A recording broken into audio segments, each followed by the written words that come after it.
أيهم أفضل في المعيشة، كازاخستان ولا تركيا؟ يعني أعيش في كازاخستان ولا أعيش في تركيا؟ السلام عليكم ورحمة الله وبركاته. لو كنت بتدور إن أنت تستقر في بلد وتعيش فيها ومحتار إنك تسافر كازاخستان ولا تركيا، ففي فيديو النهاردة أنا هتكلم على أيهم أفضل في المعيشة، سواء كازاخستان أو سواء تركيا. وفي فيديو النهاردة هتكلم بالتحديد على أهم 7 نقاط ناس كتيرة بتسألني عليها.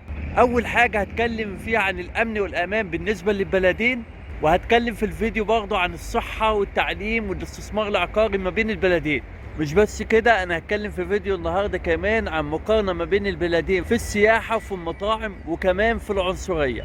فلو كنت مهتم بالموضوع ده يا ريت تشوف الفيديو لآخره، لأن الفيديو ده هيساعدك كتير تختار أي بلد من البلدين، سواء كازاخستان أو سواء تركيا. ندخل على الأمن والأمان. بالنسبة للأمن والأمان في كازاخستان فهو على أعلى مستوى من درجة الأمن والأمان. هتلاقي في كازاخستان الشرطة بتعمل جهد كبير جدا عشان تحافظ على الأمن والأمان في كازاخستان، بغض النظر عن الجنسية ايه او الديانة ايه. يعني الامن والامان متوفر في كازاخستان بطريقة ممتازة. ندخل بالنسبة للامن والامان في تركيا. طبعا في السنوات الاخيرة تركيا غير امنة، خصوصا في السنوات الاخيرة زي ما احنا بنشوف في حالات التفجير مختلفة من وقت للتاني. مش بس كده، ده كمان بالإضافة لعدد حالات القتل الكتيرة للأجانب العرب والسرقة والتعدي بالضرب بمبرح على السائحين والنصب عليهم. فبالنسبة للأمن والأمان تكسب فيها كازاخستان. ندخل على موضوع الصحة. بالنسبة للصحة في كازاخستان هي واحدة من أهم أولويات الحكومة الكازاخستانية، اللي بتحسن من جودتها من وقت للتاني وبتطورها باستمرار من خلال أشهر وأمهر الدكاترة الكازاخستانيين. وبصراحة الصحة في كازاخستان واحدة من الحاجات المميزة جدا للكازاخستانيين أو للأجانب المقيمين في البلد، مع أقل تكلفة للعلاج والكشف الطبي. بالنسبة للصحة في تركيا، طبعا أشهر حاجة اتشهرت بيها تركيا في السنوات الأخيرة وهي زراعة الشعر، وهي واحدة من أهم الدول على مستوى العالم في المجال ده.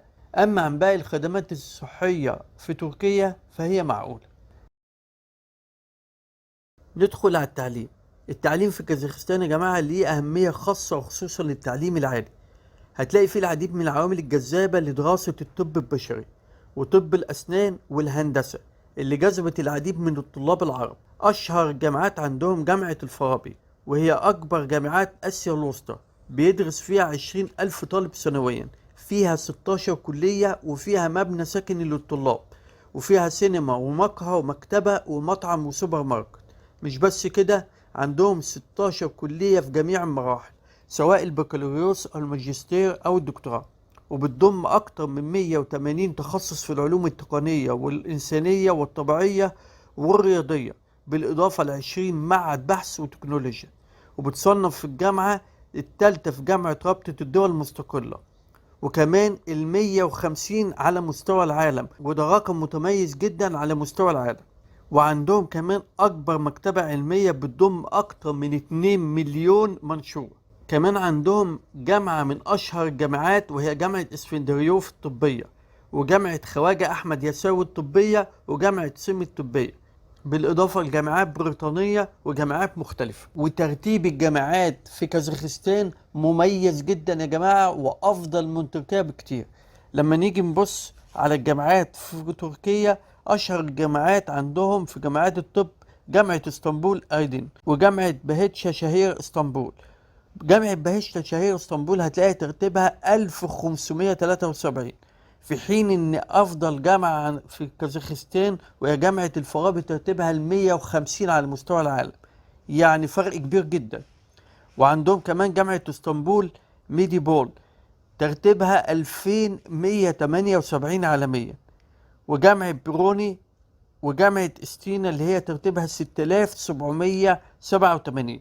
وده يبين الفرق الكبير في ترتيب الجامعات وترتيب التعليم بصفة عامة ما بين كازاخستان وما بين تركيا. الحقيقة اللي بيميز الدراسة في تركيا هي رخص الدراسة، لكن ترتيب الجامعات في تركيا متأخر جدا مقارنة بالنسبة لكازاخستان.